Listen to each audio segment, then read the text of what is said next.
teman-teman semua, kembali lagi dengan aku. Di video kali ini kita bakal membahas soal kompetensi teknis bidan lagi.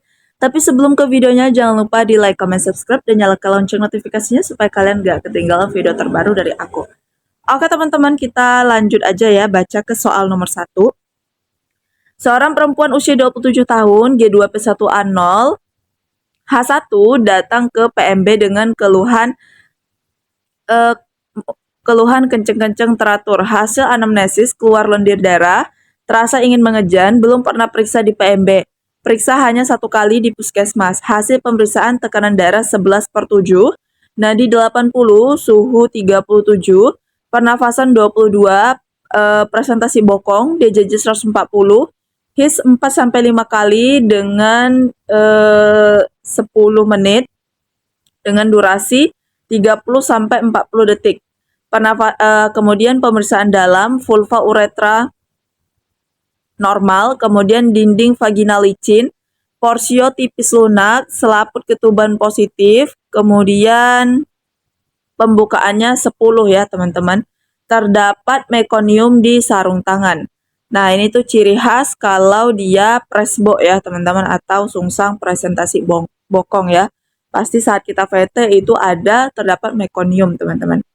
Bidan menganjurkan pasien untuk dirujuk ke rumah sakit karena letak sungsang, teman-teman. Tetapi ibu dan keluarga menolak karena tidak ada biaya. Nah, apa tindakan yang paling tepat dilakukan pada kasus tersebut? Oke, yang A memasang infus RL, B merujuk ke rumah sakit, C melakukan pertolongan persalinan, D melakukan edukasi pentingnya rujukan, E memberikan konseling resiko persalinan sungsang. Oke teman-teman, nah jadi kalau ini kan ditanyakan tindakan yang paling tepat ya, bukan tindakan awal atau tindakan segera. Nah kalau jawabannya tindakan segera, maka yang benar adalah pemasangan oksigen ya teman-teman, oksigen, infus, segala macam. Nah tapi di sini tindakan yang paling tepat, ini artinya sama juga dengan asuhan teman-teman ya, sama dengan asuhan kayak gitu. Nah, karena di sini dia sudah pembukaan lengkap ya 10 dan kita tidak punya waktu yang banyak lagi untuk merujuk ya teman-teman ya, maka kita harus melakukan pertolongan persalinan dan ini dibolehkan ya teman-teman. Makanya teman-teman bidan tuh pada belajar ya waktu kuliah cara penolongan persalinan sungsang. Takutnya apa? Takutnya kejadian seperti ini. Pembukanya sudah lengkap ya, jadi setidaknya kita punya ilmunya untuk menolong persalinan sungsang teman-teman. Seperti itu. Nah kan kalau udah pembukaan 10 itu tidak mungkin lagi untuk dirujuk ya, bisa-bisa lahir di jalan malah lebih beresiko teman-teman. Seperti itu. Oke, jadi untuk soal nomor 1 itu jawabannya adalah yang C. Tapi kalau misalnya dia belum buka 10, misalnya baru-baru buka 7 atau 6 itu boleh ya dirujuk ya teman-teman. Dan lagi pula untuk persalinan sungsang itu harus cepat teman-teman ya. Kenapa? Kalau misalnya lambat teman-teman nanti takutnya aliran di tali pusatnya itu tercepit ya teman-teman, jadi nanti kadar oksigen dari ibu ke bayinya itu bisa terhambat, nanti bayinya bisa meninggal, apalagi kemudian bagian melahirkan kepala itu kan agak tricky ya teman-teman, dan itu harus kurang dari 8 menit ya kalau nggak salah aku kecepatannya teman-teman gitu. Jadi untuk soal nomor 1 jawabannya adalah yang C. Kita lanjut lagi ya ke soal nomor 2. Oke teman-teman, kita lanjut lagi ke soal nomor 2. Seorang perempuan usia 30 tahun, G2P1A0, datang ke PMB dengan keluhan kenceng-kenceng teratur. Hasil anamnesis, keluar lendir darah, hasil pemeriksaan, tekanan darah 11/7, nadi 80, suhu 37, pernafasan 22 kali per menit, preskap, kemudian DJJ 142, pemeriksaan dalam vulva uretra normal, dinding vaginal licin, porsio tebal, selaput ketuban negatif, kemudian pembukaannya 4 cm, teraba denyutan. Apakah diagnosis pada kasus tersebut? Nah, semalam udah aku bahas nih, yang belum nonton videonya ditonton dulu lagi ya, terkait tali pusat menumbung, terkemuka, tersembunyi teman-teman ya. Dia ada 3. Nah, di sini dia pembukaan 4. Pembukaan 4 itu masuk ke fase aktif ya, teman-teman, masuk ke fase aktif. Kemudian karena teraba denyutan ya, teman-teman, teraba denyutan. Nah, di sini kita curiga kira-kira tali pusat menumbungkah, terkemukakah, atau tersembunyi. Nah, kalau untuk terkemuka itu biasanya pada porsio yang belum terbuka. Nah, tapi di sini sudah ada pembukaan, teman-teman.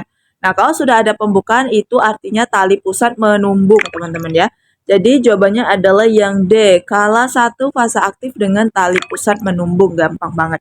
Oke, kita lanjut lagi ya ke soal nomor 3. Oke, teman-teman, kita lanjut lagi ya ke soal nomor 3 nih. Seorang perempuan usia 26 tahun P2A0 dalam persalinan kala 1 di RS. Hasil anamnesis, bayi lahir 30 menit yang lalu, plasenta belum keluar, sudah diberikan suntikan oksitotsin kedua. Hasil pemeriksaan tekanan darah 11/7, nadi 80, suhu 37. Pernapasan 22 kali per menit, belum ada tanda-tanda pelepasan plasenta. Tindakan yang tepat adalah, oke di sini udah jelas ya. Bayi lahir 30 menit yang lalu ya, plasenta belum keluar nih. Sudah diberikan suntikan oksitosin kedua. Nah, udah 30 menit nih plasentanya nggak lahir, teman-teman. Kira-kira apa yang bisa kita lakukan yaitu dengan manual plasenta. Itu emang sudah prosedurnya, teman-teman. Oke, kita lanjut lagi ke soal nomor 4. Oke teman-teman, kita lanjut ya ke soal nomor 4. Seorang wanita usia 30 tahun P3A0 dalam persalinan kala 4 di PMB. Hasil anamnesis, anak kedua berusia 1 tahun. Riwayat persalinan normal, hasil pemeriksaan tekanan darah 11/7, nadi 80, suhu 37. Pernapasan 22, kontraksi uterus lembek, perdarahan 500 cc. Apa faktor penyebab pada kasus tersebut? Oke, jadi di sini dia uterusnya lembek ya. Nah, ini masalahnya. Kontraksi uterus lembek, kemudian terjadi perdarahan 500 cc. Oke, teman-teman, kalau kontraksi lembek kita curiganya ke atonia, teman-teman ya. Nah, kira-kira apa faktor ya, teman-teman? Faktor itu adalah pemicu atau salah satu penyebabnya ya, bukan penyebab utama, tapi ada pemicunya dari si masalah ini. Oke, faktornya kita lihat apakah dari opsi A itu paritas. Paritas itu apakah dia multigrade ya, teman-teman, atau multigravida seperti itu. Nah, dia P3, teman-teman ya. Berarti dia hamil anak ketiga itu masih wajar ya, teman-teman. Nah, kalau dikatakan multigrade itu dia kalau yang anaknya lebih dari 4 ya, seperti itu. Oke, kemudian apa lagi nih? Umur, usia 30 tahun. Ini masih normal ya, teman-teman. Tidak lebih dari 35 tahun. Jarak kelahiran, teman-teman ya. Kita lihat dari anamnesa anaknya yang terakhir, yaitu anak kedua. Itu usianya 1 tahun. Nah, harusnya minimal 2 tahun ya jaraknya, teman-teman. Seperti untuk tujuannya untuk apa? Ya, untuk pemulihan uterusnya juga, teman-teman. Seperti itu. Oke, jadi yang C kita tinggalin dulu ya. Kemudian yang D, kesempitan panggul atau CPD. Nah, kalau dia panggul sempit, dia nggak mungkin lahir, teman-teman ya. Jadi yang D ini kita eliminasi. E, lama persalinan kala 2. Nah, di soal tidak dikatakan bahwa dia ada mengalami partus lama, teman-teman. Jadi yang E itu bukan. Nah, jadi untuk soal ini jawabannya adalah yang C, jarak kelahiran, yaitu anak kedua berusia 1 tahun. Nah, itu ya faktor penyebab dari kontraksi uterusnya lembek.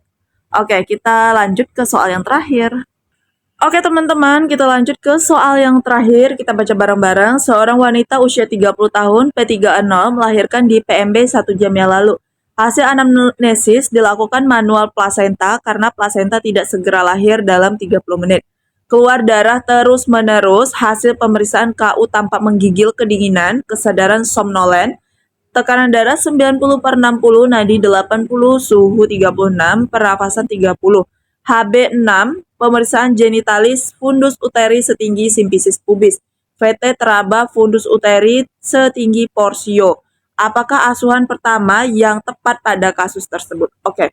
Jadi dia ini masalahnya pertama mungkin retensio plasenta ya teman-teman, sehingga dilakukan manual plasenta. Seperti itu, dilakukan manual plasenta. Nah, kemudian ternyata manual plasentanya itu gagal ya, tidak berhasil. Kemudian benar nggak nih dilakukan manual plasenta karena plasenta tidak segera, dia nggak dibilang nggak berhasil atau apa ya, cuma dia dilakukan manual plasenta teman-teman.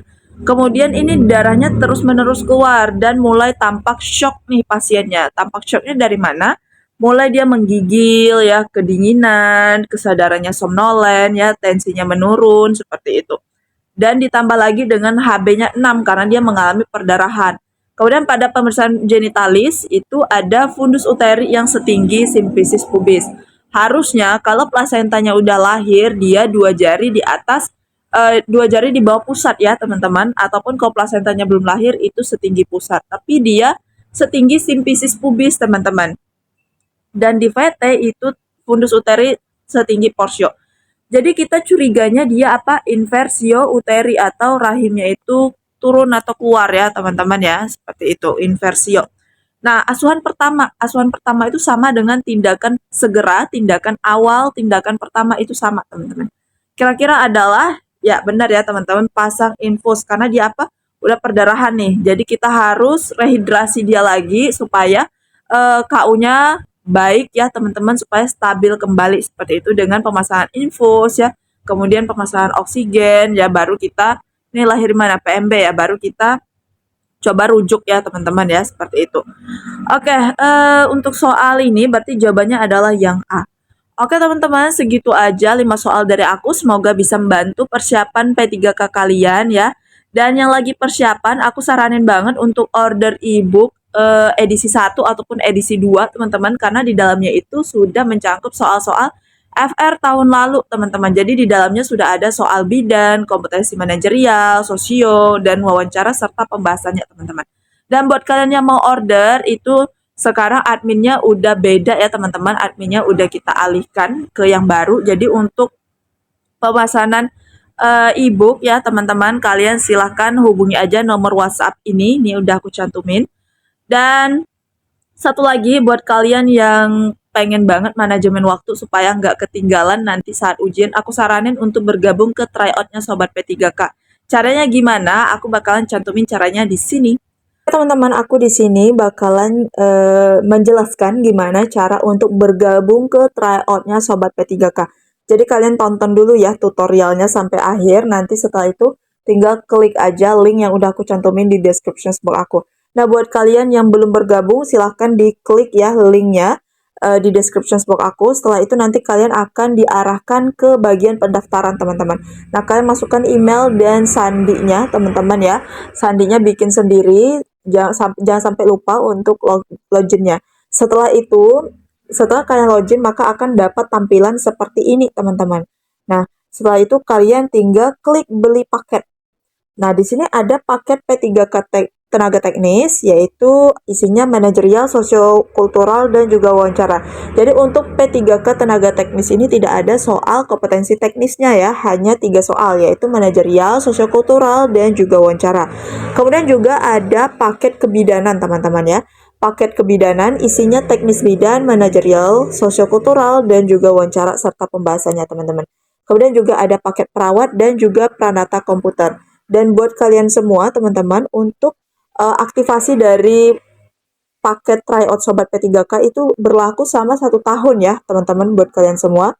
Nah, adapun harganya yaitu kalau kebidanan 99.000 ya, perawat pranata komputer juga 99.000. Untuk tenaga teknis itu 75.000. Kenapa dia berbeda? Karena dia tidak ada soal kompetensi teknisnya guys, seperti itu. Nah, buat kalian yang mau beli, kalian tinggal di sini paket kebidanan udah aku beli ya, jadi nggak bisa diklik lagi. Nah, aku contohin misalnya kalian mau beli paket pranata komputer ya. Kalian tinggal klik cek paket ya. Setelah itu, nah ini ada keterangannya seperti ini, bisa kalian baca. Terus itu kalian tinggal klik beli paket teman-teman. Nah, terus kita lanjutkan ke pembayaran ya.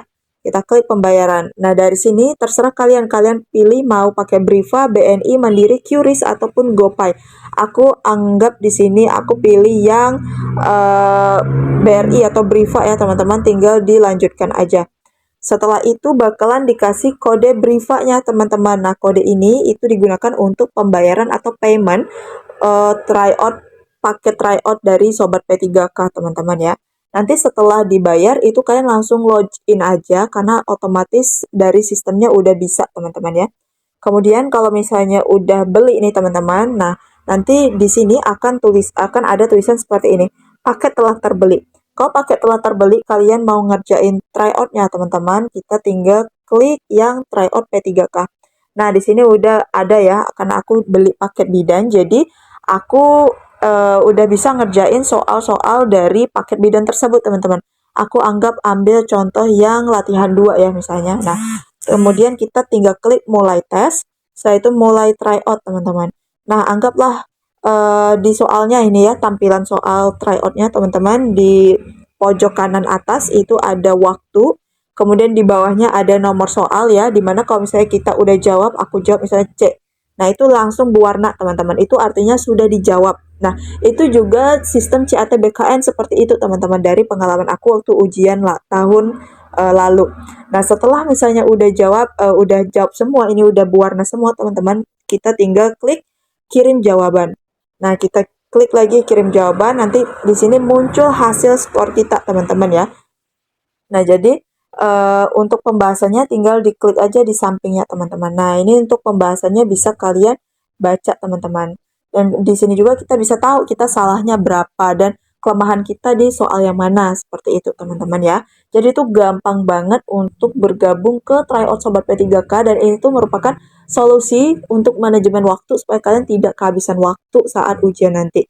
Jadi tunggu apa lagi, langsung aja diklik link yang udah aku cantumin di description box aku. Oke teman-teman, segitu aja dari aku ya. Dan satu lagi, jangan lupa di follow akun TikTok aku, yaitu Soal Bidan. Biasanya aku bakalan live setiap harinya jam 7 malam teman-teman. Jadi di follow aja ya, supaya kalian bisa join atau bergabung ke live-nya juga. Oke teman-teman, segitu aja dari aku. Terima kasih banyak yang udah nonton, yang udah subscribe, yang belum subscribe, jangan lupa di subscribe dan dinyalakan lonceng notifikasinya supaya kalian gak ketinggalan video terbaru dari aku. Oke teman-teman, sekian dari aku. Terlebih terkurang aku mohon maaf. See you next video. Bye-bye.